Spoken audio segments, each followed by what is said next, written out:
네, 안녕하세요. 자, 이번 시간에는 이제 자료 2편에 보시니까 일반 지상권이 아니고 특수지상권이랍니다. 특수지상권이더라. 이렇게 나와버리거든요. 이 특수지상권에는 보니까, 이 자료에도 나와 있습니다만, 이제 첫 번째가 구분지상권이 있답니다. 구분지상권. 예. 다음 두 번째가 보니까 분묘기지권. 예. 이제 세 번째가 보니까 우리가 법정지상권 같은 경우는 민법 366조 규정에 의해서 법률의 규정에 의해서 일정한 요건만 갖추면 당연하게 성립된다. 이게 법정지상권이거든요. 근데 이게 보시니까 법정지상권이 아니고 관습에 의해서 대대로 내로는 뭔가 있는 모양입니다. 따라서 관습상 법정지상권 이렇게 되어 있습니다. 요 세 가지 권리가 아마도 통칭 특수지상권이다. 그런데 여러분들 이렇게 생각하십시오. 특수지상권이다. 아니면 일반 우리가 부동산 등기부등본상에 지상권 등기가 되지 않습니까? 일반 지상권 그렇게 보시면 돼요. 특수지상권이든 일반 지상권이든 일단 지상권 하니까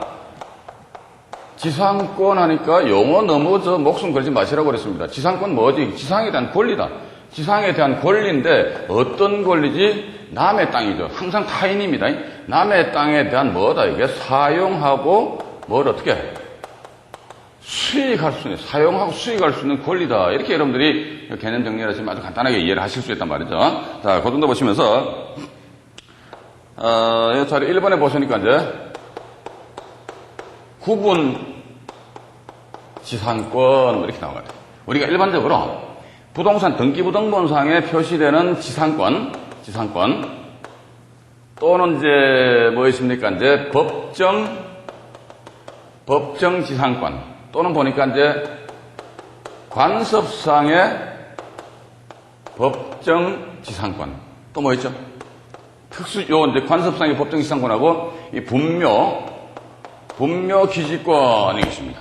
요건 이제 두 가지는 특수 지상권이라고 그러는데 큰 의미는 없어요. 근데 일단 이 지상권, 법정 지상권, 관습상의 법정 지상권, 그리고 마지막으로 분묘 기지권, 이건 그 토지의 사용인데 말이죠. 토지의 사용인데, 이것은 이제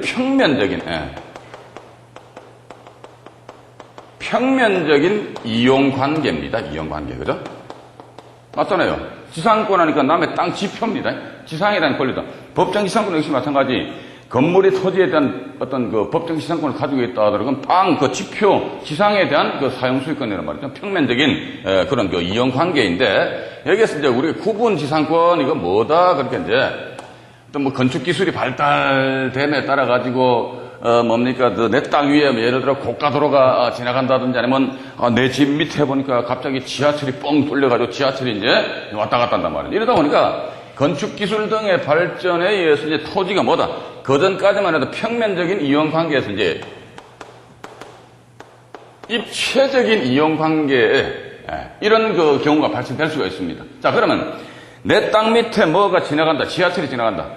내 땅 위에 보니까 고가도로가 통과된다. 그럼 토지의 토지 소유권의 범위에 가지고 이거 보니까 민법 212조 이 규정을 보게 되면요. 이 토지의 소유권은 정당한 이익 있는 범위 내에서 토지의 상하에까지도 다 미친다 이렇게 나와 있습니다. 정당한 그 이익이 있는 범위 내에서. 자, 이러다 보니까 입체적으로 남의 땅 밑에 내가 지하철을 뚫어서 지하철을 공공의 이익을 위해서 지하철 공사를 하여야겠다. 그럼 입체적인 그 토지의 이용 관계 이것을 정당하게 뒷받침해주는 규정이 뭐다? 그러니까 이 자료에도 나와 있지 않습니까? 이게 이제 1984년도에 이제 민법에 이 규정이 주어진 것 같습니다. 민법 자료에 나와 있죠. 289조의 2 해가지고 구분지상권 이렇게 나와 있거든요. 요건 여러분들 한번 읽어보시면 되는데, 여러분들 이렇게 생각하십시오. 구분지상권은요, 어떤 측면에서 보면은 내 재산권과 관련해서 큰 물론 내 땅 위에 그 고가도로가 지나간다 하더라. 그럼 그렇게 되면 좀 재산상의 어떤 그 손실이 발생될 수는 있지 않습니까? 그런데 이 구분지상권 옆에다 똔똔하시고 뭐를 지하철을 이용하시죠. 지하철이라는 하나 적어 놓으시죠. 자, 예를 들자면은 여기 지상에 내 집이 있다는 거죠. 집이 있어요. 집이 있는데 지하철 노선이 마침 어떻게 된 게 이게 내 집 바로 밑에 지하철 노선이 관통이 되었다. 이런 물건 같은 경우 등기부등본을 띄워보게 되면은 구분 그 지상권 이렇게 표시되어 있어요. 그리고 지상권자 누구 뭐 서울특별시 뭐 어떤 이런 식으로 도시 뭐 철도공사 해가지고. 자, 그런데 이런 경우가 발생된 할지라도 과연 이게 이 건축 건물 소유자 건물 소유자의 입장에서 자기가 어떤 재산상의 손실이 발생될 것인가. 제가 볼 때는 큰 손실은 발생되지 않는다. 저는 그렇게 보고 있습니다. 왜냐면은, 집이 요 지상에 있단 말이에요. 있는데, 요 지하에 지하철이 지나가는데 이게 뭐, 깊이가 뭐 1m가 되겠습니까? 2m가 되겠습니까? 최소한도 한 3, 40m, 4, 50m 저 밑에 지하에 이제 지하철이 이제 관통이 된단 말이죠. 자, 이런 상황이라면은, 설사 내가 이 건물 소유자가 집을 헐고 나중에 새로운 건물을 짓는다 손치더라도요, 이거는 이제 건축법상 같은 그 용적률, 건폐율, 또 용도 지역 지구에 따라가지고 건축 행위가 상당히 제한된단 말이죠. 예를 들자면은, 집 표면에서 지하철 여기까지 뭐 한 50m가 된다, 이러는데, 내 땅 밑에 나중에 집을 새로 헐고 새로 지을 적에 지하를 과연 50m를 팔 것이냐? 그건 아니더라, 그죠? 이런 측면에서 바라보니까 땅 밑에 지하철이 지나갔더라. 그 대표적인 것이 서울 어디냐면요. 그 고속버스 터미널이 있습니다. 반포. 거기에 아파트 이름이 잘 기억이 안 나는데 그 아파트 단지 밑으로 해서 지하철이 관통이 돼 있어요. 그 아파트에 부동산 등기부등본을 발급받아보게 되면은 구분 지상권 이렇게 분명히 표시가 되어 있습니다. 그게 표시되어 있음에도 불구하고 그 동네 반포다 하니까 아파트 값이 천정부지로 그냥 계속 올라가고 있는 그런 상황이거든요. 그건 뭐다 그러니까 그 아파트를 나중에 재건축을 한다 손치더라 지하를 몇 메터 파겠습니까? 많이 파봤자 지하에서 주차장 1층, 2층, 3층밖에 더 파겠냐 이거죠. 그런 측면이라면은 이런 지하에 지하철이 지나간다 손치더라도 재산상의 큰 어떤 그 손실은 없기 때문에 여러분들은 이제 투자를 하시면서 가지고 단 보니까 내가 땅이 경매가 나왔는데 땅을 낙찰받으려고 그러는데 그 지상에 보니까 고가 도로가 지나간다더라. 이런 경우는 조금 고민 아마 해보셔야 되지 않을까 하는 그런 생각을 가지게 됩니다. 그리고 이쪽으로 오셔가지고요. 앉아라 두 번째 분묘 기지권입니다. 분묘.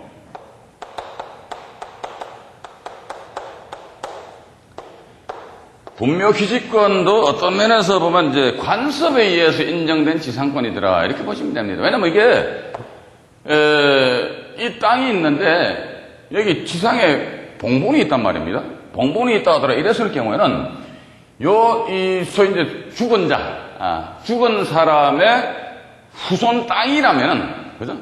그러니까 내 조상을 내 땅에다가 모셨다 그러면 이게 일단 분묘기지권이 성립이 될 수가 없어요. 내 땅에다가 내 조상묘를 썼단 말이에요. 그런데 이 땅이 뭐다? 내 땅이 아니고 남의 땅이야. 남의 땅 하니까 분묘기지권도 뭐다? 일단 이 토지에다 이 분묘가 토지에 대한 어떤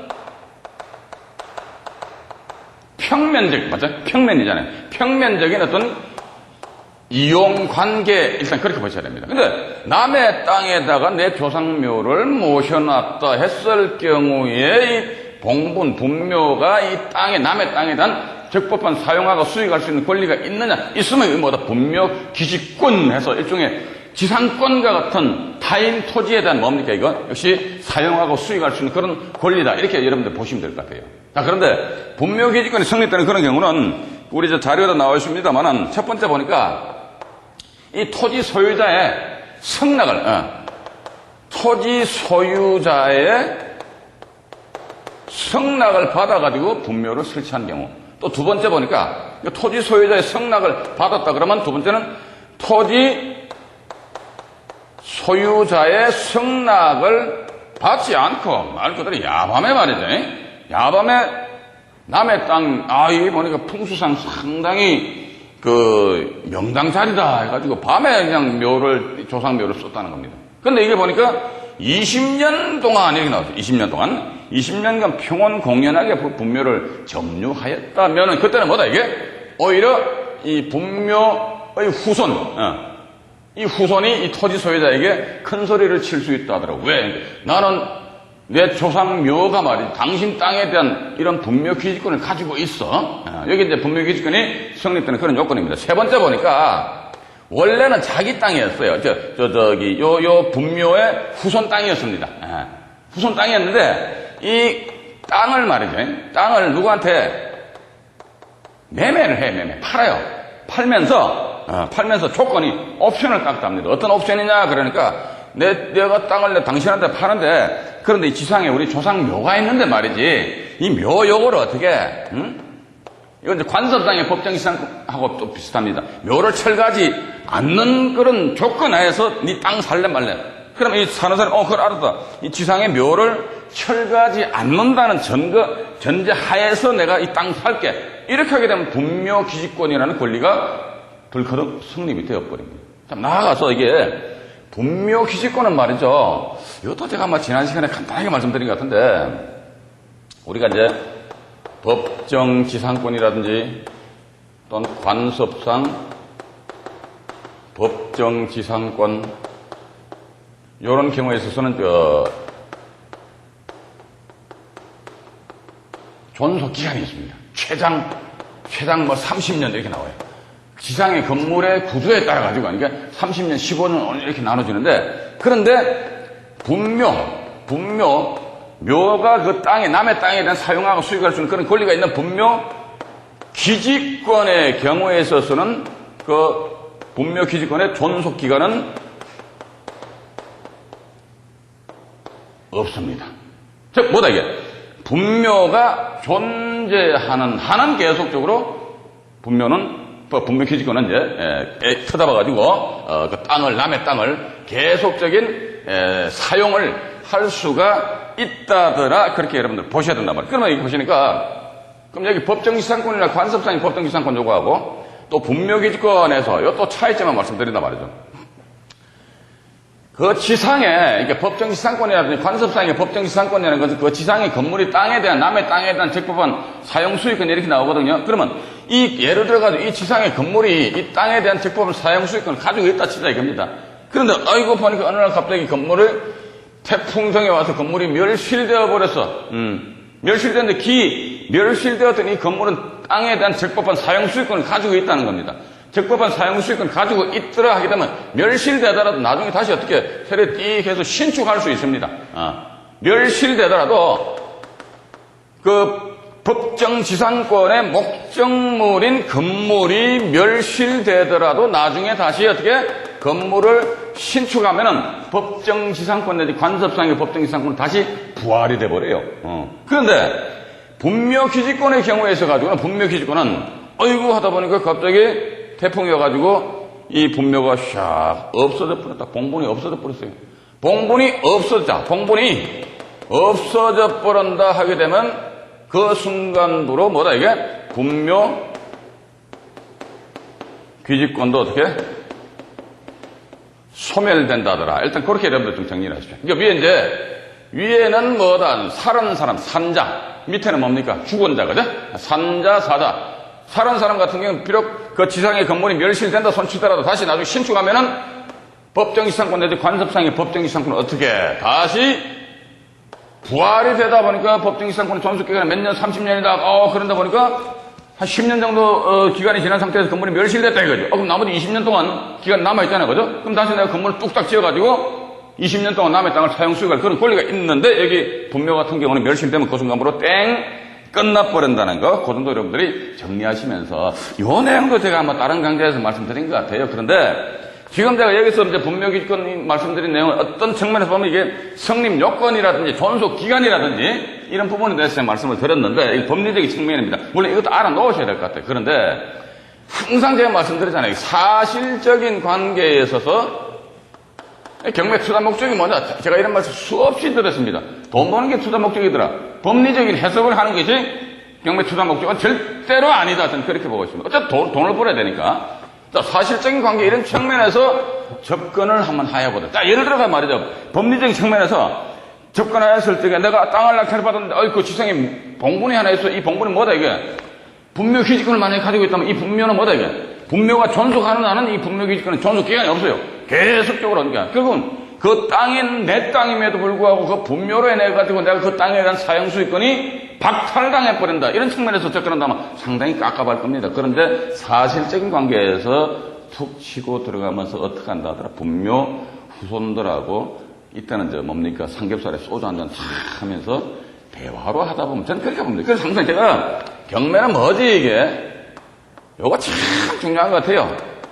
경매 대상 물건임에도 불구하고 그 물건은 누가 컨트롤 한다더라. 인간들이 컨트롤하니까 인간에 대한 분석, 인간에 대한 분석이 상당히 전 참 중요하다는 그런 느낌을 상당히 많이 받아요. 그래서 분묘가 있다 손 치더라도 또 나아가서 그 분묘가 그 땅에 대한 사용 수익권을 가지고 있음에도 불구하고 어떻게 후준과 협상을 잘 해가지고 묘를 다른 데로 이장해버린다면은, 그죠? 이런 측면에서 우리 자꾸 생각해야 된다, 이거지. 야, 분묘기지권 법리적인 성인 요건이 어떻게 되고 존속기간이 어떻게 되냐. 물론 그것도 따지지 마시라는 거 아니에요. 따질 땐 따지자. 그러나 그거보다 더 어디에 이런 사실적인 관계에 접근을 하자는 거. 그렇게 여러분들 보시면서 한 예로서 제가 한 몇 달 전에 그런 질문 하나 받은 적이 있습니다. 보니까, 지방에 이게 선산이었대요, 선산. 예? 선산인데 아마 여기 토지 소유자가 누구한테 빚보증을 잘못 써가지고 이 땅이 경매가 나왔더래요. 땅이 경매 나왔다 그러니까, 일반적으로 이제 분묘기지권이 성립된다 그러니까 사람들은 이제 이 물건은 뭐다? 투자 대상에서 일단은 살포시 제외시켜 놓을 거 아닙니까? 아이고, 이게 몇 땅이 한 개도 아니고 막 10개 이상의 몇 땅이 있더라 이거지. 이러다 보니 후손 입장에서 느긋한 거야. 이 땅 경매 진행 중인데 들어와서 낙찰 받으려면 받아봐봐. 나는 안 답답다 이거지. 이 면허 전부 다 뭐다 분묘 기지권을 가지고 있기 때문에 이 면허 적법하게 그냥 몇 땡이 있는 한은 계속 영원무구하게 어떤 그냥 너는 이 낙찰 받는 사람은 어떻게 이 소유권을 취득은 할지 몰라도 행사를 못한다 이거지. 느긋하게 했는데 갑자기 보니까 어느 날 제3자가 덜컹 이 땅을, 이 지역은 어딘지 모르겠습니다만 약 한 500만 원 선에서 낙찰을 받은 모양입니다. 자, 그러면 그 전에 후손 입장에서는 이게 뭐 누가 낙찰 받아도 뭐 되겠나 안 되겠나 별로 신경을 안 썼는데 낙찰 받아도 이게 분묘기지권을 내 주장하겠다 이거지. 그런데 갑자기 제3자가 덜컹 낙찰 받아버리니까 그때 가서 마음이 탁 바뀌어버렸대요. 그래서 저한테 전화가 왔습니다. 선생님 이랬는데 참 안타까워. 우리나라 사람들 정서가 그렇지 않습니까? 조상묘를 모시는데 기왕이면 어떻게 내 땅, 그죠? 위에다. 그러니까 선산, 뭐 이런 측면에서 나간단 말이죠. 자, 이렇게 됐는데, 안타까워서 도대체 이게 조상님들 뵐 면목이 없어서 그런데, 그래서 이 낙찰받은 사람한테 전화해보니까, 이 낙찰자 이 사람이 저한테 하는 얘기가 3천만 원인가?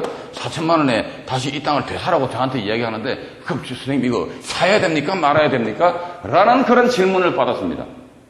그거 보니까, 이 땅을 500만 원 주고 낙찰받은 사람, 물론 이제, 전 그래요. 저한테 이런 말씀 들으시는 분들 중에서는, 꼭 이렇게 해가 돈 벌 필요가 있겠나?